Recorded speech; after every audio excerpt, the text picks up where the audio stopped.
Hi BookTube, it's Amy, and I'm here with a book titled The Lost Library by Walter Mehring. It's just red cloth here. I've taken the dust jacket off. It's from 1951. The dust jacket is wrapped in plastic, but is in almost perfect condition. We've got a portrait of Walter Mehring in the back there. But it's called The Lost Library, and the subtitle doesn't seem to be on the dust jacket at all, which is kind of curious. But we've got some,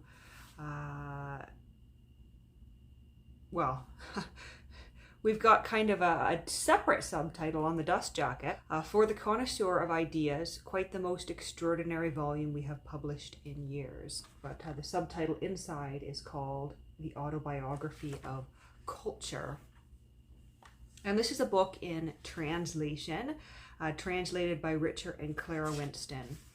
And I'm assuming that it's a translation from the German. And this is the US printing, but it was also printed in Great Britain.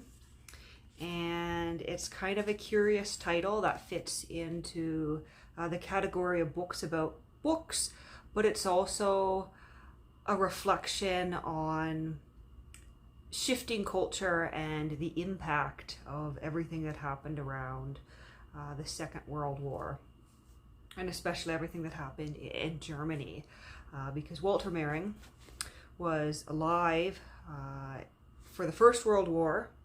His father lived through that, and his father owned a great library of books, and he describes his father in the early years of the 20th century, and even, coming into 1900, being very hopeful and optimistic, and really having this cultural view of realism and humanism, and that being kind of utterly crushed by the Great War.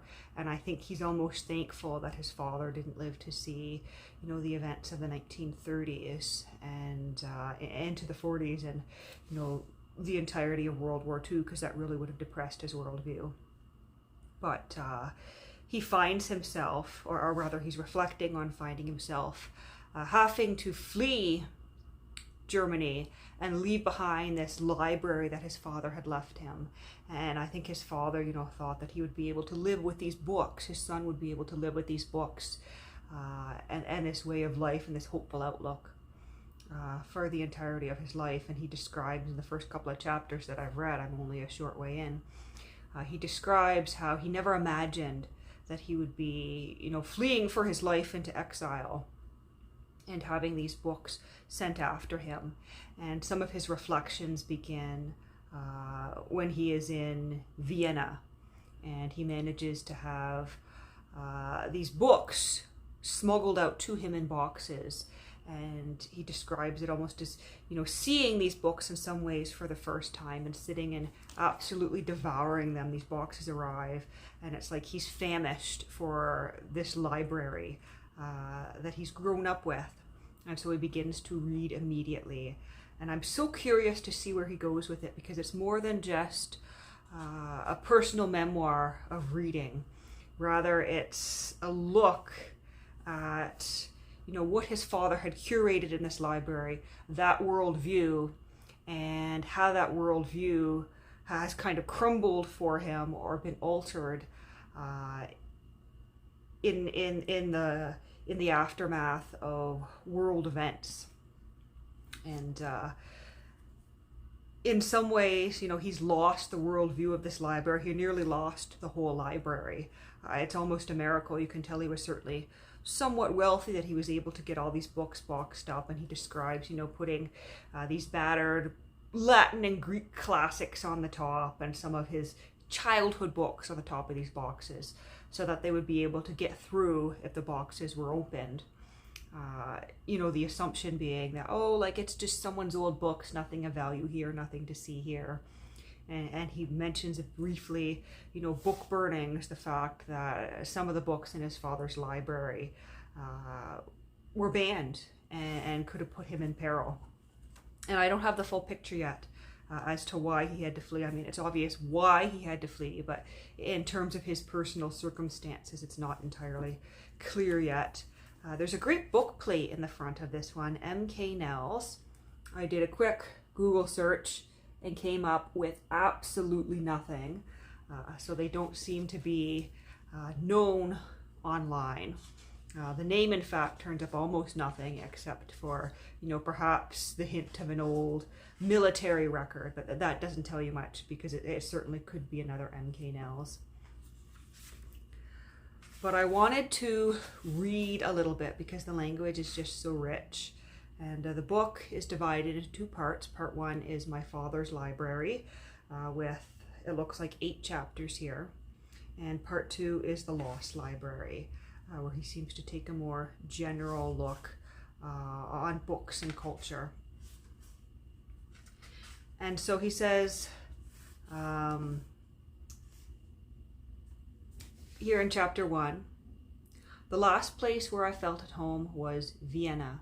This was before Vienna fell, and I was still surrounded by all the books of my father's library. I cannot remember how often since then the view outside my window has changed, a view more than once obstructed by bars.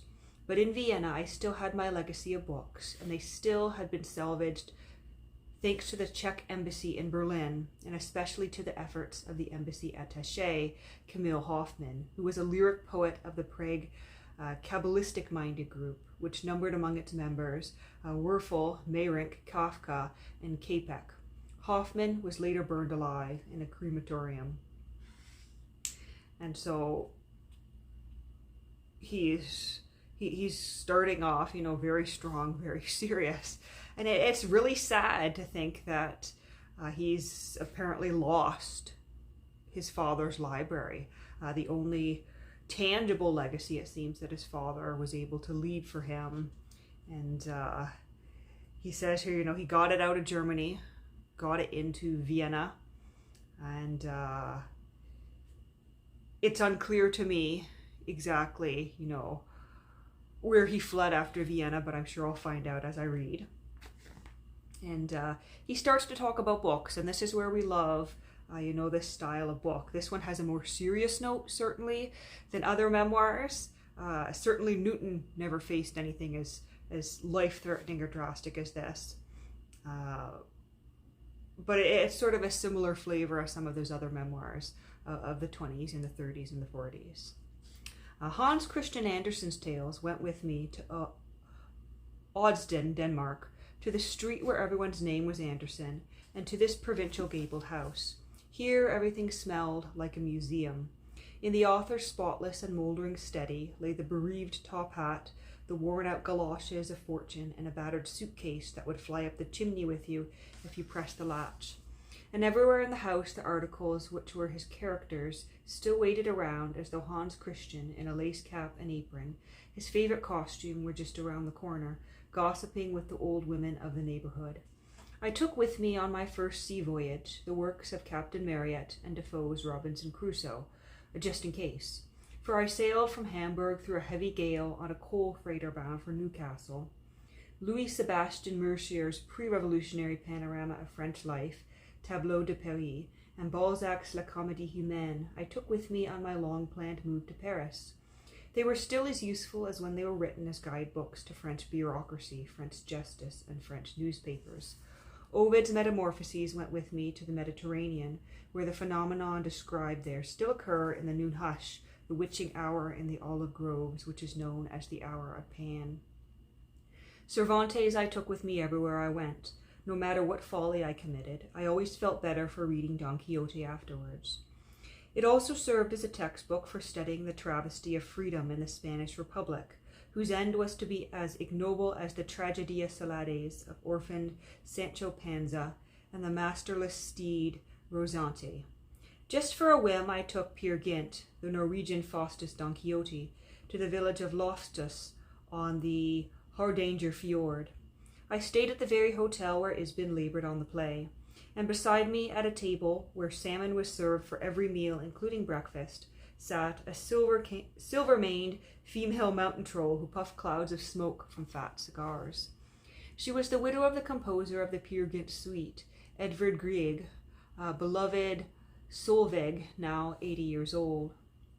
The Book of Exodus accompanied me to the Sahara pyramid city of Gardea in the Algerian Mizab, where the Abadites live in their Islamic Gulis. And I apologize for the pronunciation here. It's a lot of place names that are unknown to me. But continuing on. Among them dwell the last authentic Israelites who call themselves Ishruni, the upright. So everywhere I went, I had at least a few of my father's books at hand, a bit of home. And when I left the library in the lurch, when I fled headlong from Vienna, hearing the sodomite yowls from every lane and alley, when I dodged through the raging mob and zigzagged through the darkness of the park and the railroad station, passing by the open casement window of my room, I suddenly understood the angel's advice to Lot, not to look back upon Sodom and Gomorrah. I kept my eyes fixed ahead, lest I be changed into a pillar of salt. And I think that's such an interesting picture. You know, he's fleeing, and in this moment, he's realizing that he's leaving everything behind, including his library, his father's library, the books that have been with him his whole life. And he sort of compares it to this event of biblical proportions and realizes that he can't be looking back. And I think that's such a powerful image to use here. He says, I left behind me the protecting wall that my father once built up out of thousands of volumes, each one a product of the white magic of enlightenment. By their combined exorcisms, my father, serene atheist and believer in progress that he was, thought himself well defended against relapses into superstition, against howling with the werewolves. Now the books had been taken prisoner, but even so they were not silenced. They still stood intransient, shoulder to shoulder, always ready to offer resistance, though among themselves they still disagreed about God and the world. God exists because my reason must assume him in the world order, as the geometricians assume their diagrams, the Cartesians said. God has arisen, as it were, by a process of distillation from many gods. Friedrich Engels, the materialist, broke in, without even noticing the weak spot in the chain of their argument. God is a gaseous vertebrate, the Darwinist Professor Ernest Haeckel stated. On the lecture platform, he would throw a challenging look around to see whether any layman dared to argue. His right to speak unacknowledged, the most imprudent of the literati, Heinrich Heine, seized the floor. The interminable hushaby lullaby of heaven. But my father would forgive him any amount of impertinence. Henry Beale, Stendhal, could close argument by declaring the sole excuse for God is that he does not exist. But the voice of Baudelaire resounded. Even if God did not exist, religion would still be holy and divine. This loosed a tumult from all sides, snob, renegade, reactionary. To soothe all the ruffled temperaments, my father could always infuriate Baudelaire by quoting Voltaire. Only a mole could have created all this glory, said the mole. Nonsense, a Junebug, said the Junebug. Sick, my father had written on the margin. And since he had a blind religious faith in the enlightenment of the human species, he had cheerfully accepted 6 months' imprisonment as a Dreyfusard, so that he might be eligible for the order of the Irreligiosi. All the books will be yours when I'm dead, my father used to say, whenever I came to borrow a volume from him. This, then, was to be my legacy. Included was the ample central bookcase, more than half filled with difficult Greeks and Latins, Plutarch, Thucydides, Tacitus, Suetonius, who were nothing to me but exasperating subjects for school themes, for calisthenic exercises in grammar and syntax, further complicated by all the torments of Greek aorists. How could I ever imagine that I myself would one day meet with stormtroopers like the red-shirted Cryptia of Sparta, with Nero's incendiaries and other such legendary horrors? Where was it written that the educated sons of the upper middle-class intellectual elite, who made pilgrimages to Bayreuth festivals and to Modderlicken dream temples, who went overboard for the pre-Raphaelites, Debussy, and the socialist oratory of Jean Jaurès, who peppered their discussions with maxims from Nietzsche, paradoxes from Oscar Wilde, and sarcasms from Anatole France? Where was it written that the schoolmates who sat beside me in the gymnasium would start believing in witches, would take part in pogroms, and would generally run amok? At the time, I would normally have thought that classics existed only for penitential purposes, to provide a chance for tough schoolmasters to cane us. I would have thought the classics consisted only of such maxims as dulce et decorum et pro patria more, if I had not come across unexpurgated editions in my father's library. Even then, I feared that Amor and Psyche were purely legendary phenomena, that such divine nakedness, such firm marble curves existed only in torsos dug out of the rubble of the Acropolis, or on the frescoes exhumed from the lava of Pompeii, that lush courtesans, lustful nuns, and complacent shepherdesses could only be found in Boccaccio's spicy anecdotes, in the Heptameron of Marguerite de Nevers, or in Balzac's droll stories. My firm belief was that even the mid-90s and painters' models were only fictional characters and showed so much frou-frou and lace underclothing only in Maupassant studios. For the ladies that I had any opportunity to observe were always wrapped up in trailing, sack-like garments buttoned right up to the chin. I had no preparation whatsoever for a martyr's life, although that was the kind of life I had to take up in order to keep my integrity as my father had taught me I must, though he had not the faintest inkling of what was to come.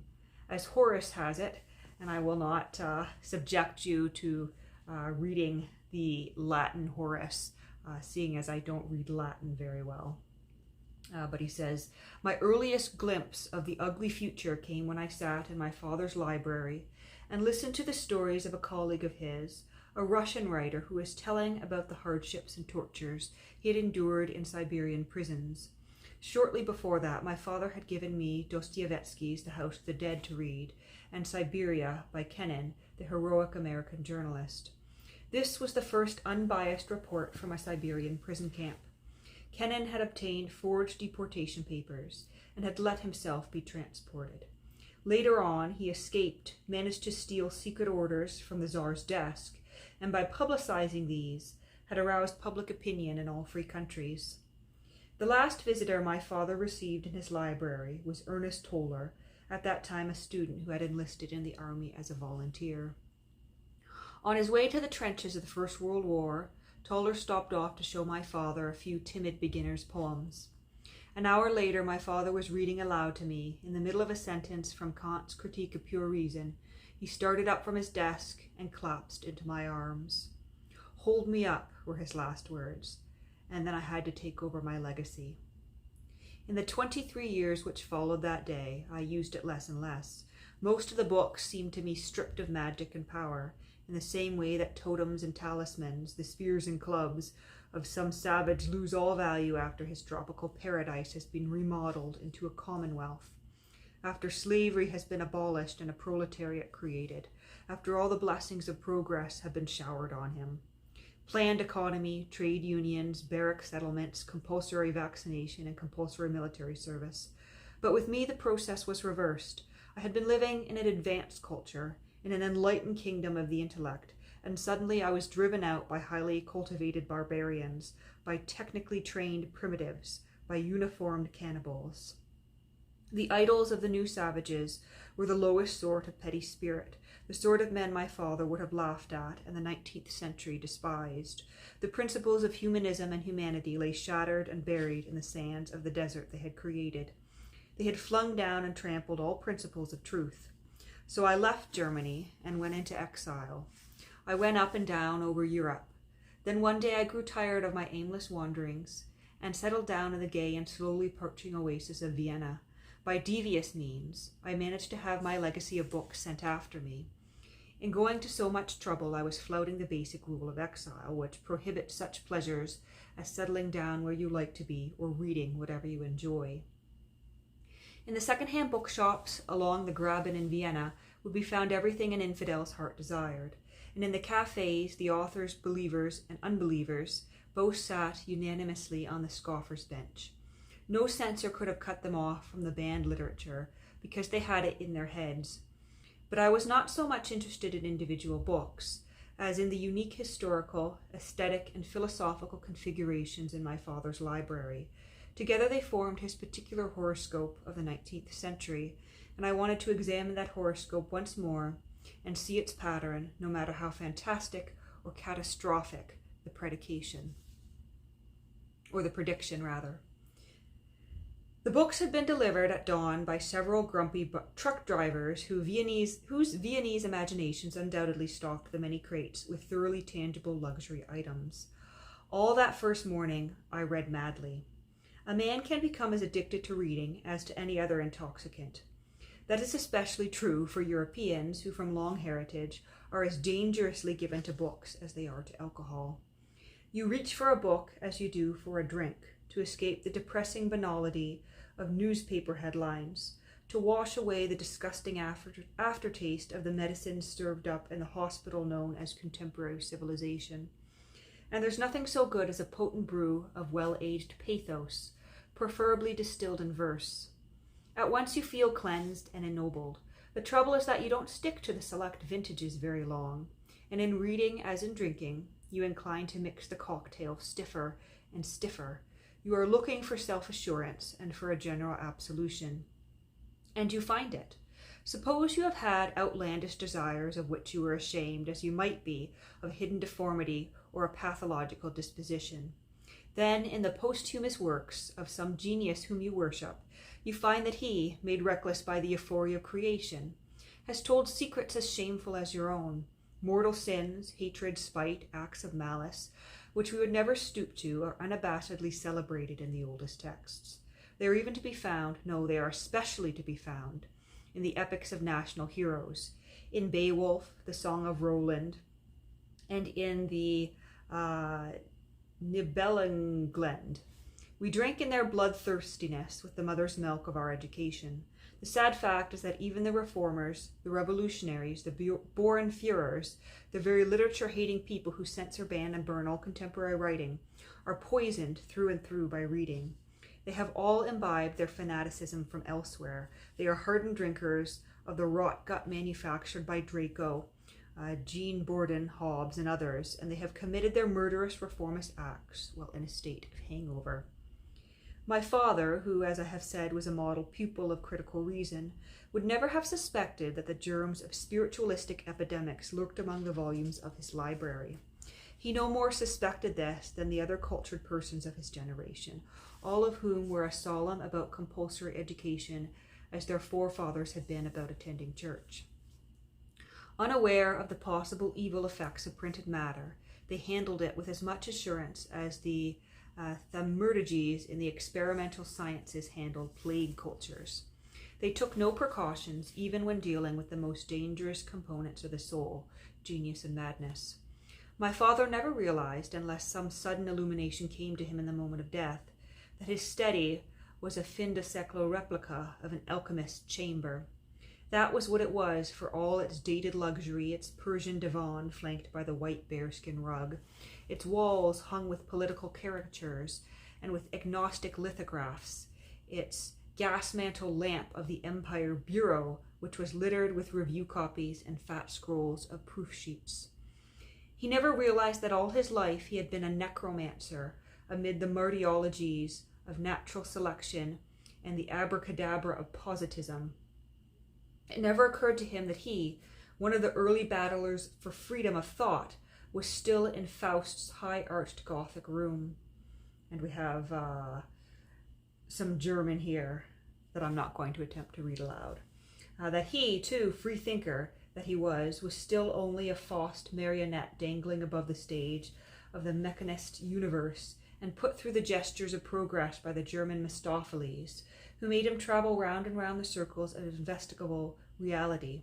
For all along he imagined that he and his fellow men were masters of their motions, were heading onward and upward on a straight course and acting out of pure knowledge.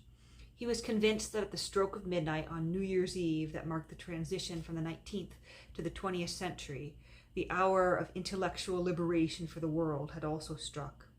He was schooled in the magic formulas of objective research, armed with chemical compounds against the evil spirits of the air, the bacteria. Theoretical physics had immunized him against the invisible rays of the universe. His pact with socialism protected him against the underground powers, against eruptions from the lower depths of society. Thus armed, he was sure He was at one with the starry sky above him and the moral law within. He thought Faust's conjuring book was safe in his hands. And then the deviltry of uniforms and technology broke loose. The First World War. My father was at the time in a medically approved resort for sufferers from heart disease. The regimen forbade writing and all other excitement. No sooner had he read the news of the assassination of Sarajevo of the Austrian crown prince than he rose from his reclining chair and, in the prophetic tones of a seasoned newspaperman, declared to the morbid invalids around him, "This means world war." He took the next train back to his books. Past his train streamed the troop trains filled with humanistic young men, the children of a working class imbued with the ideals of international socialism. Each conscript carried his iron rations, his handbook of military regulations, his army prayer book, and my father comforted himself with the German propaganda story, Goethe's Faust and Nietzsche's Zarathustra. Each was obeying the mobilization order, but the Kantian categorical imperative as well. Each was joining Prussian Potsdam's assault upon the world, but was also defending the city of geniuses, Weimar, for as long as the library stood, everything in the books was still valid. My father's trust in his books was unshaken. Monstrous and horrible as this war seemed, there was nothing mysterious about it. 3 schools of prophets had predicted the Great War of the 20th century. The Darwinists had predicted the war. All life was a struggle for existence. Nature would pick the fittest to survive, regrettable perhaps if a few generations or whole peoples were destroyed in the process. Nevertheless, the trend was for the good, for it ensured the higher development of the select survivors. The Nietzscheans had predicted the war. They had heralded the coming of the Last Judgment by the Superman, rectangular in soul and body. And the Anabaptists of the poor in spirit, the Marxists, had predicted it. They had threatened that the Messiah would come, the world spirit of Hegel turned upside down, and his coming would be marked by merciless class struggles. The books still stood upright on their shelves, firm as the walls of Troy around Helen's kidnapped beauty. The canon of the rights of man still pointed as straight as the canon of the French Revolution against the Holy Alliance. Humanism still held on all fronts. Its forces were drawn up according to disciplines as they had been for the Battle of the Books in St. James Library, anno 1697, the battle between the authors of classical antiquity and the moderns of that day, which had been described for us by the greatest of English satirists, the Honourable Jonathan Swift, written for the universal improvement of mankind, published by John Nutt, wrote the militant Dean of St. Patrick's. In these books is wonderfully instilled and preserved the spirit of each warrior while he was alive, and after his death his soul transmigrates from there to inform them. So we may say a restless spirit haunts every book till dust and worms have seized upon it, which to some may happen in a few days, but to others later, and therefore books of controversy have always been confined to a separate lodge from the rest, and for fear of mutual violence against each other, it was thought prudent by our ancestors to bind them to the peace with strong iron chains. My enlightened father would stand for no mystical incoherencies in his literary sphere. The only place where he allowed the overstepping of the limits of the senses and the transcending of the boundaries of logic was in art, in pure poetry, in the sheer association of sounds, which was governed by laws he understood. He had written a book on prosody. He also accepted impressionistic and pre-Raphaelite painting, which seemed to have a scientific basis in Helmholtz's optical experiments, and music. He did not take naturally to music and was rather confused by it, but music was my mother's native soil. He explained all other emotional phenomena as disturbances, presumably electrical, of the central nervous system. Accordingly, he considered ghosts as nothing but figures of speech, vehicles of jokes, melodramatic foolishness. He tried to inure me against my childhood fear of darkness by shutting me in a darkened bedroom into which not a ray of light could penetrate. I had been vaccinated unsuccessfully against smallpox for the second time, before a pretty housemaid told me something about a dear God in heaven, who saw everything, even in the dark. Then came the day when my earliest sorrows in love so befuddled me that I was left back at school. When I came home, I saw lying on my patented orthopedic reading desk, 2 books, Dr. Thessing's elementary textbook of reproduction and heredity, and a pamphlet by the Genevan entomologist Auguste Farrell, The Dangers of Masturbation. The books were intended to bring me to my senses.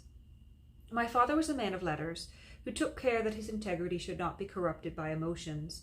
To his way of thinking, integrity required solidarity with the insulted and injured against the obscurantist power that be, the clergy and the military clique, heavy industry and the large landowners.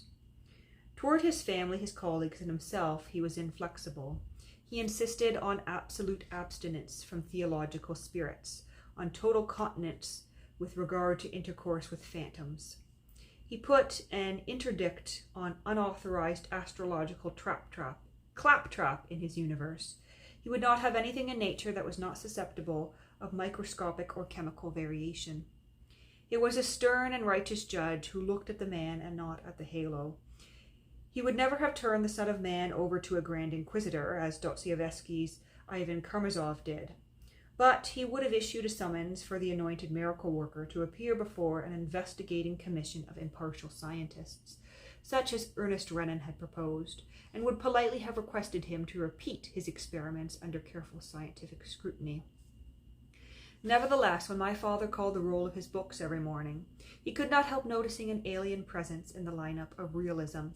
He could see stirrings of dead delusions which he had thought long since buried in the graveyard of the Middle Ages. He could see sphinxes, griffins, and other mongrels perching on the shelves, psychotic geniuses.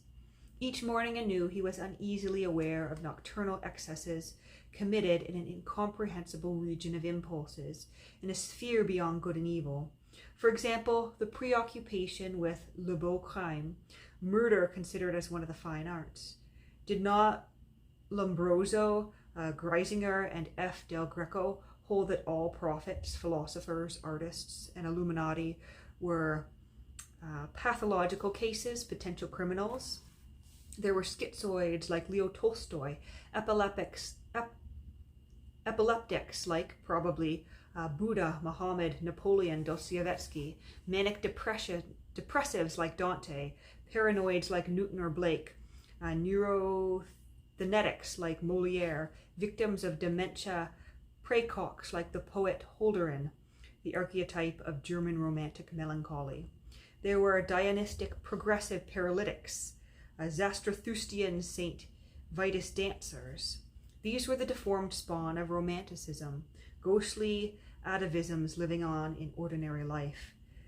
Then there were the phenomena of mesmerism, of hypnosis. Formerly, cases of this sort had been classed as mere hallucinations smuggled into literature by such writers as E.T.A. Hoffmann or Edgar Allan Poe, or as something out of a magician's act.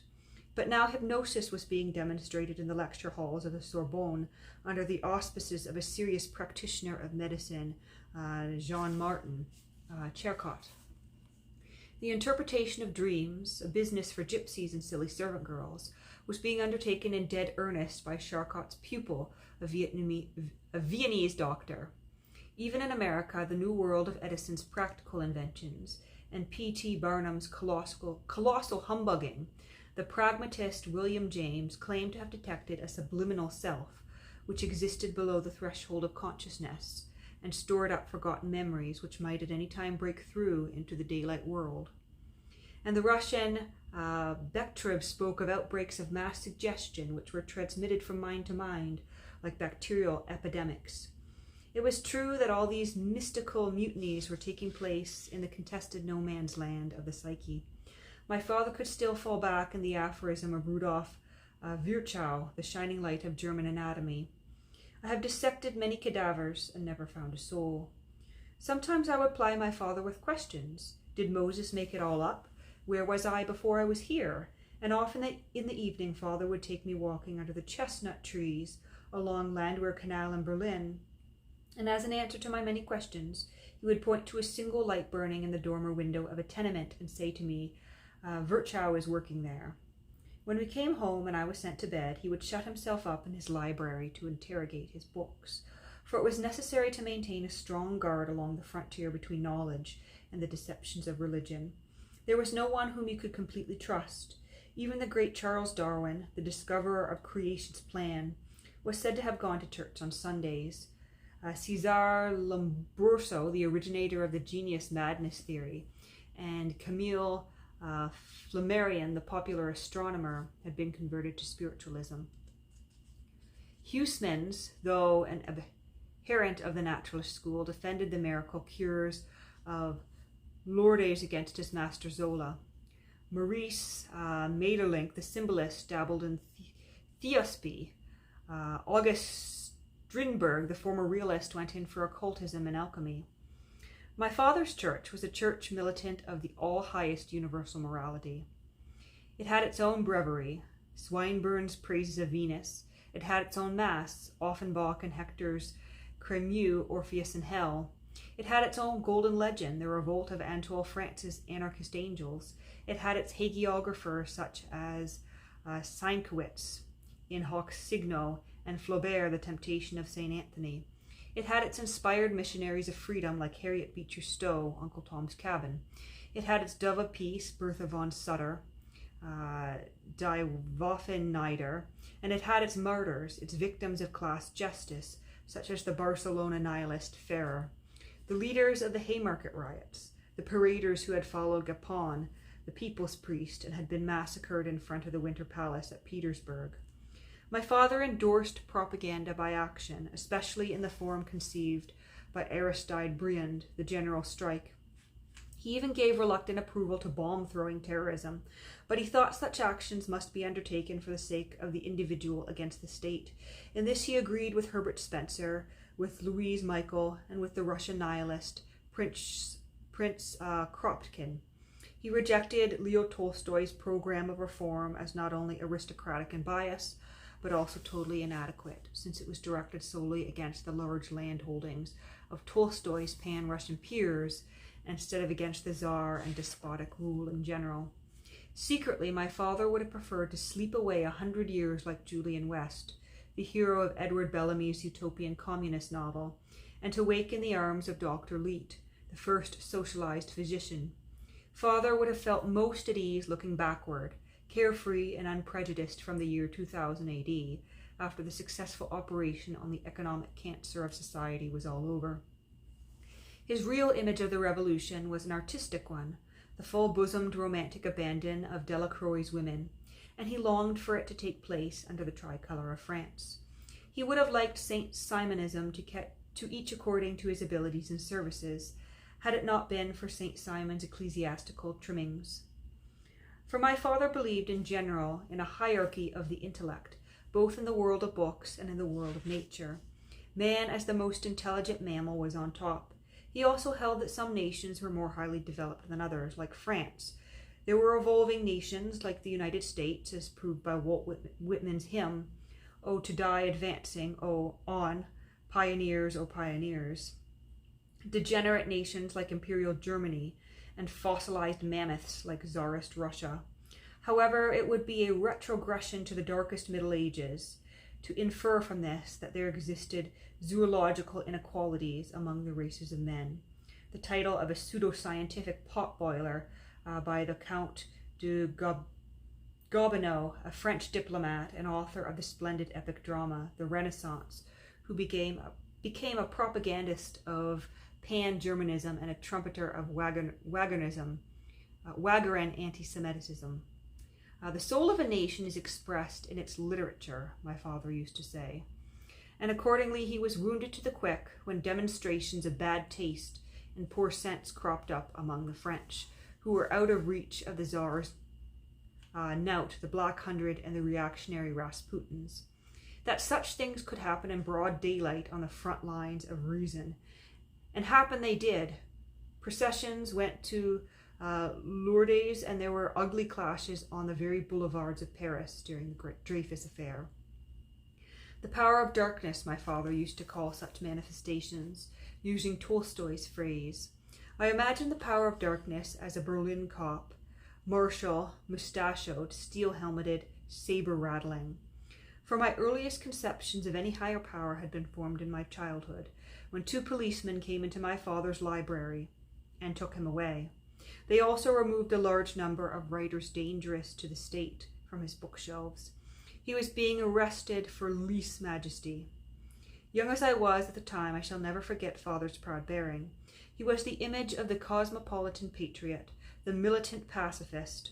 Often later, when I eavesdropped at his door surreptitiously opened it a crack, I would see Father jump to his feet in the midst of reading a review copy and break out with nonsense, utter rot, old wives' tales. He would rush to his shelves, pull out a volume by that indefatigable progressive Herbert Spencer, or by the monists Haeckel and Ostwald, and begin a muttering imaginary duel between himself and the absent author.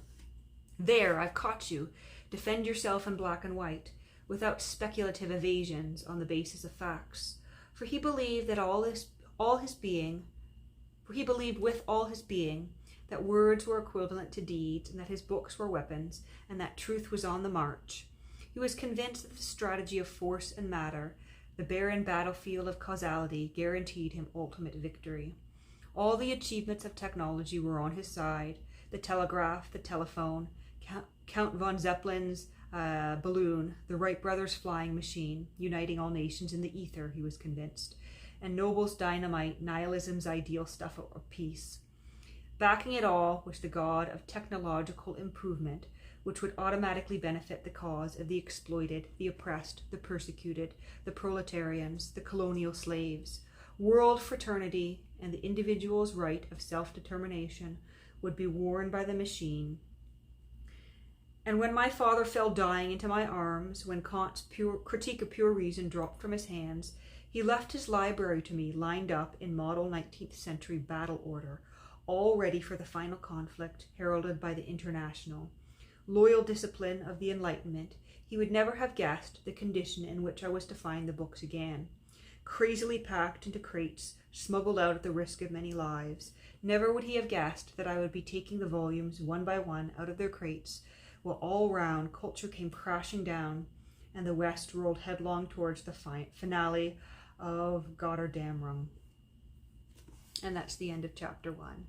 And so his father's library, his father's ideals, all came, crashing down for him. And he hoped to understand and sort of inherit and regain some of them through preserving that library. And I might return with chapter 2 here.